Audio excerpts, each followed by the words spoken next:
A finales del siglo XIX, la Ciudad de México era un crisol de progreso porfiriano y miseria colonial. En medio de este contraste, se alzaba el Hospital Juárez, una mole de piedra y cantera con un alma antigua. Sus corredores, largos y abovedados, estaban diseñados para el drama, techos altos para dejar escapar los humores del tifus y el cólera, y pisos de mármol pulido que reflejaban la luz espectral de la luna. En este recinto, donde el hedor a creolina y el vapor de los calderos de esterilización competían con el tenue aroma de las infusiones Herbels, trabajaba Eulalia. Ella era una institución mucho antes de convertirse en una leyenda. Eulalia era una mujer de disciplina férrea, un producto directo de su crianza. Huérfana y bajo la tutela de una tía costurera obsesionada con el decoro, Eulalia había aprendido que la única defensa contra un mundo caótico era el orden inexpugnable. Su vocación de enfermera no era una pasión, era una ciencia exacta, una liturgia de precisión. Su uniforme era el mayor testimonio de esta fe. Su delantal, su cofia puntiaguda, e incluso los puños de su blusa, estaban tan saturados de almidón de arroz que la tela no se doblaba, se fracturaba. La tela era una armadura blanquísima y crujiente, un escudo contra la suciedad y la debilidad del espíritu. El apodo, la planchada, se lo ganó la primera semana. Cuando caminaba por las salas de convalecencia, el sonido no era el suave roce de la tela, era un siseo seco y rítmico, un cruj inconfundible que anunciaba su llegada. Era el sonido de la perfección materializada. Mientras sus colegas se permitían una arruga o una mancha de yodo, Eulalia era inmaculada. Esta pulcritud era su orgullo y su prisión. El rigor de Eulalia fue puesto a prueba, no por una epidemia, sino por una emoción simple y devastadora, el amor. Joaquín Herrera era un joven ingeniero civil de la alta sociedad, asignado a la supervisión de una nueva ala de pabellones. Era lo opuesto al hospital, vibrante, descuidado en su elegancia y lleno de promesas del mundo exterior, del México moderno que se construía más allá de esos muros viejos. Su cortejo comenzó de la manera más impensable, con una burla. En el patio de los Naranjos, donde Eulalia tomaba su café en la única taza limpia de la sala de descanso, él se atrevió a interpelarla. Enfermera, dijo Joaquín con una sonrisa descarada, apoyado en un pilar, su uniforme parece capaz de desafiar la gravedad. Me atrevería a decir que si cayera al suelo, rebotaría intacto. Eulalia, ruborizada pero incapaz de mostrar emoción, respondió con una frialdad cortante: señor Herrera, le aseguro que mi uniforme y mi trabajo no están aquí para entretener sus ociosas conjeturas, sino para salvar vidas. Pero Joaquín, un hombre acostumbrado a salirse con la suya, no se rindió. El juego se convirtió en una constante. Le traía flores robadas de los patios vecinos, y en lugar de hablarle de medicina, le susurraba sobre el Teatro Juárez, sobre los paseos en Alameda y, finalmente, sobre Europa. Deje esta vida, Eulalia, le suplicó una tarde bajo la sombra de un aguacate. Mi vida no está aquí, entre el sudor y la sangre. Mi vida es construir un futuro limpio, un futuro donde no necesite almidón para sentirse segura. Eulalia, cuya única emoción hasta entonces había sido la satisfacción profesional, se encontró con una fisura en su armadura. Joaquín le prometió que su matrimonio sería su pasaporte a la libertad, a una vida donde el trabajo duro no sería una obligación, sino una elección. La boda se fijó para la primavera. Eulalia se permitió soñar, y en ese sueño, la precisión se desvaneció. El primer golpe fue sutil. Joaquín, citándola para discutir los preparativos de la boda, no se presentó. Mandó un mensajero con una nota de disculpa vaga, argumentando un imprevisto industrial que requirió su presencia inmediata en Veracruz. Eulalia esperó 3 horas frente a la entrada principal. La lluvia fría empapó la calle, pero su uniforme permaneció inalterable bajo el portal, rígido y desafiante. No se movió. La desesperación la obligó a creer la excusa. El segundo golpe fue una semana después. Esta vez, fue una enfermedad fingida, una fiebre repentina. Eulalia, la sanadora, le envió una infusión y una nota de preocupación. Él nunca respondió. El orden interno de Eulalia comenzó a desmoronarse. Su obsesión por la limpieza se hizo maniática. Planchaba el mismo uniforme 3 veces, lo hervía con más almidón del necesario, como si la rigidez externa pudiera compensar la creciente flacidez de su alma. Sus compañeros la veían pálida, sus ojos, antes brillantes por la concentración, ahora opacos por la vigilia. El desenlace fue brutal. Un joven sirviente, con un gorro calado, le entregó una carta sellada con el monograma de Joaquín. No era una explicación, era una despedida fría y calculada. Joaquín había contraído matrimonio con la hija de un acaudalado terrateniente, un movimiento de negocios para asegurar su futuro.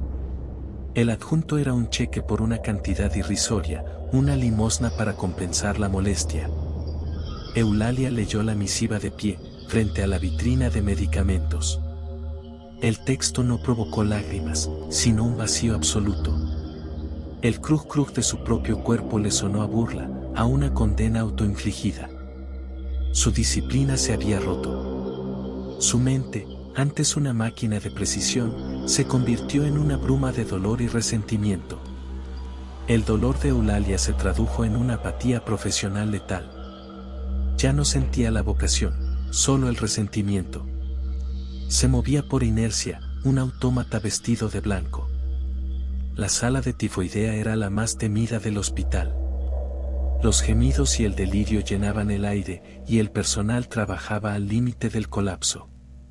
En la cama número 7 yacía Ricardo Solórzano, un joven de apenas 20 años, cuyo cuerpo luchaba una batalla perdida contra la fiebre. El doctor Montes, agotado por un turno de 40 horas, se acercó a Eulalia y le dio la orden precisa, su voz baja y rasposa. Enfermera, el joven Ricardo está entrando en colapso por agotamiento. Necesita dormir. 1 mililitro de hidrato de cloral. No se equivoque. 1 mililitro, o su corazón no lo resistirá. Eulalia asintió, pero la imagen de la carta de Joaquín estaba grabada a fuego detrás de sus ojos. Mientras abría la vitrina de metal frío, el destello del vidrio la transportó a su dolor. Su mano, que antes dibujaba la perfección, tembló. En el estante, los frascos de sedante y del narcótico para pacientes terminales estaban uno al lado del otro. Su mente, nublada por la traición, no registró la etiqueta. El frasco de sedante concentrado, 10 veces más potente, fue el que tomó. Con la jeringa en mano, no midió.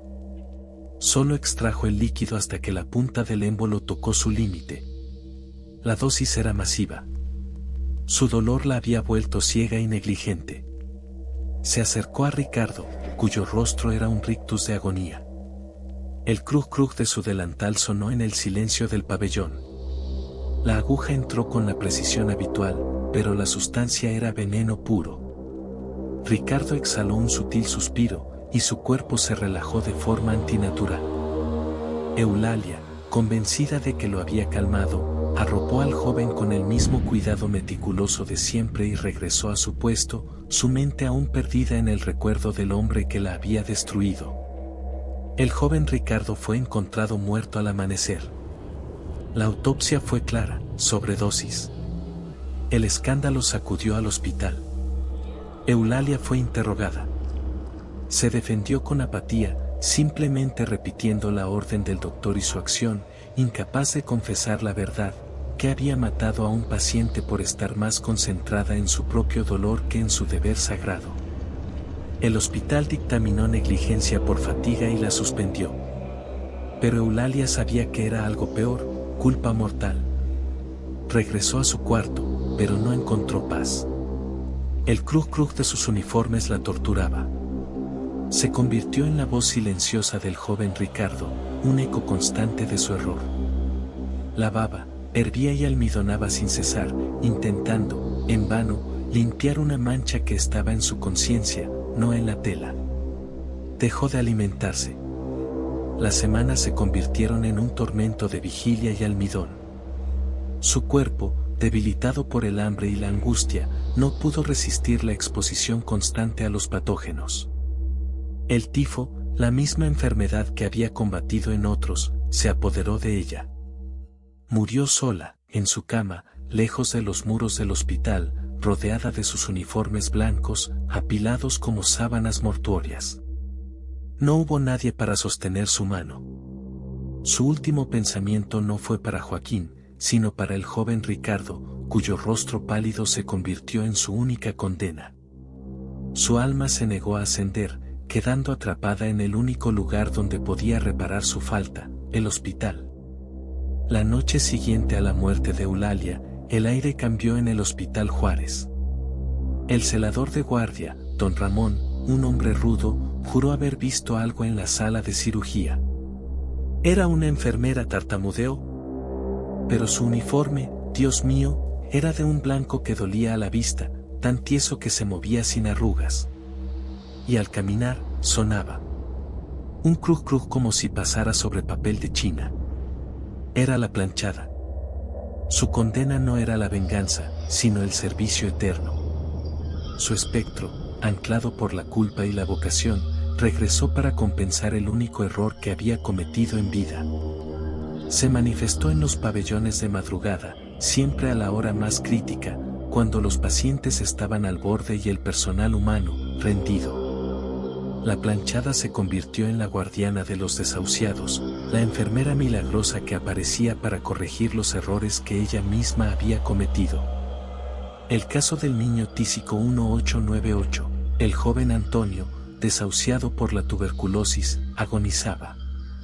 Su madre, velándolo, sintió un frío cortante. Vio a la figura alta, inmaculada, acercarse. La planchada no dijo una palabra. Mezcló un tónico con una precisión sobrenatural y se lo dio al niño. Antonio se recuperó. En su mesita, la madre encontró un pañuelo de lino, perfectamente almidonado, que olía a tierra húmeda y a violetas. La corrección de la dosis 1910, una enfermera novata, María, cometió un error idéntico al de Eulalia. Agotada, preparó una inyección con el doble de dosis. Dejó la jeringa en la mesa para ir por algodón. Cuando regresó, la jeringa estaba limpia, la tapa del frasco sellada, y una nota pulcra sobre el mueble decía: atención. La vida es sagrada. La nota no estaba firmada, pero la caligrafía era antigua y perfecta. Con el tiempo, el cruz cruz de su uniforme dejó de ser un presagio de terror y se convirtió en un consuelo. El personal sabía que, si la planchada estaba cerca, el paciente más grave de la sala sobreviviría a la noche. Ella se ocupaba de las sábanas, las estiraba sin una sola arruga, y administraba el medicamento correcto con manos heladas. El tiempo pasó. La Revolución Mexicana dejó cicatrices profundas en la cantera del hospital, pero no en el espíritu de Eulalia. En 1945, un anciano decrépito, con un corazón roto por la vida y por la enfermedad, fue ingresado en el nuevo pabellón de cardiología. Era Joaquín Herrera. Había regresado a México tras una vida de fracasos y soledad, viudo y sin herederos. La culpa de su traición a Eulalia, sepultada durante décadas bajo la arrogancia, resurgió con la proximidad de la muerte. Una noche, un dolor agónico se apoderó de su pecho. El infarto era masivo, total. Joaquín se quedó solo en el cuarto oscuro, luchando por respirar. Entonces, escuchó el sonido de la condena, el cruz cruz inconfundible. La figura de la planchada se materializó junto a su cama. Su rostro era pálido, casi translúcido, sus ojos fijos en la nada. No había furia, solo la tristeza vacía de un alma atrapada en un error. Joaquín la reconoció de inmediato. El hombre que la había abandonado estaba ahora a su merced. Eulalia logró susurrar, su voz un estertor. «Perdóname. Te lo ruego». El fantasma no respondió. Su silencio era el juicio. Con movimientos lentos y fríos, la planchada tomó la jeringa y el frasco de morfina dejado por el médico para aliviar el dolor final. En ese momento de terror, Joaquín entendió la magnitud de su error. No solo la había abandonado, sino que su traición había causado la muerte de un inocente y condenado a Eulalia a una penitencia eterna. Él era la causa de su desgracia. La planchada se inclinó sobre él. La mano que una vez había temblado por el amor, ahora era firme y helada. Introdujo la aguja. La morfina fluyó, y el dolor físico de Joaquín desapareció. Pero Eulalia se quedó a los pies de la cama, mirándolo. Su figura inmaculada era un espejo de su propia conciencia. Joaquín murió esa noche, no de un corazón roto por la enfermedad, sino de un alma quebrada por el juicio silencioso de la mujer que amó y destruyó. Cuando el personal de turno lo encontró, estaba muerto, pero su cama estaba tendida con una pulcritud que desafiaba la lógica.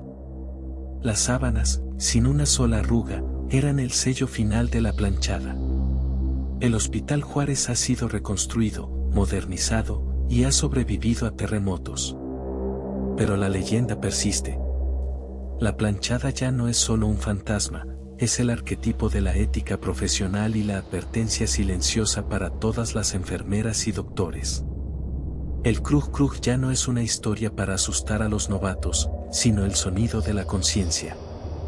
Se dice que cuando una enfermera está distraída, o un paciente necesita desesperadamente ayuda y el personal no puede llegar a tiempo, el aire se enfría y se escucha el roce seco del almidón. La planchada está allí, haciendo el trabajo que su corazón roto le impidió terminar en vida. Ella es la enfermera condenada a la pulcritud, cuya alma, marcada por la traición y el error, nunca podrá descansar hasta que su juramento esté totalmente cumplido. Su servicio es infinito, su uniforme impecable, y su condena, el recuerdo constante de la vida que tomó por un amor fallido. ¿Y tú qué piensas sobre esta historia? Si te gustó, no olvides darnos like, seguirnos y compartir.